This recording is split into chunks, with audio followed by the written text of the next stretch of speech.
Art. The King James says, and let us not be weary in well doing, for in due season we shall reap if we faint not. And so the Greek word that is being used here is ekakeo. It's Ekkakeo.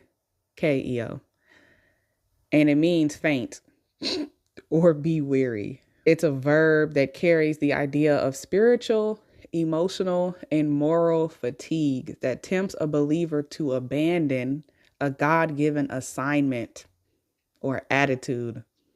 It appears only 6 times in the New Testament, and in every instant, the Holy Spirit uses it to urge steadfastness under pressure. Closely related terms include faint, grow weary, and lose heart, all centering on perseverance versus surrender. And mind you, before this dream, the Lord has been dealing with me on perseverance, right? Which is different from long suffering. As I'm going through the rebuilding, it requires perseverance, right? I was having a conversation with my sister and we were talking about Nehemiah, and I'm like, putting emphasis on what God has been saying to me about you have to build with one hand and you have to fight with the other. The devil is not going to just sit back with his feet kicked up as things are being rebuilt, because these things that are being rebuilt are going to tear down his kingdom. He's going to fight back, right? And so my sister was just like, every time I hear that I have to fight, like I don't I don't feel like fighting, like I'm tired, right? And that whole weariness and the fatigue thing is going to be its own video, but it's about not abandoning the God-given assignment.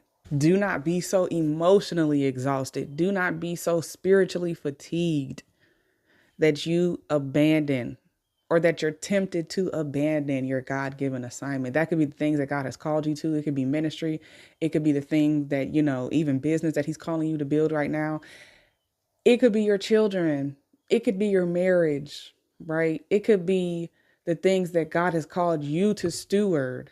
As a woman, we get to steward and tend the household. We get to steward and raise and cultivate our children. We get to rear them, right? It's a privilege. It's an opportunity to do these things, because as we raise them in the ways of the Lord, when they grow old, they won't depart from it.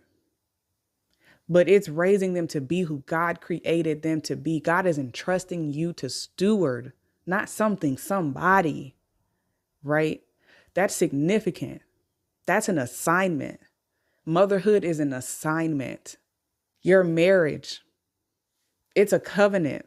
These are vows that you made to somebody else, but not just to somebody else. You made them to God, right? This is something that you have to steward. You don't get to just wash your hands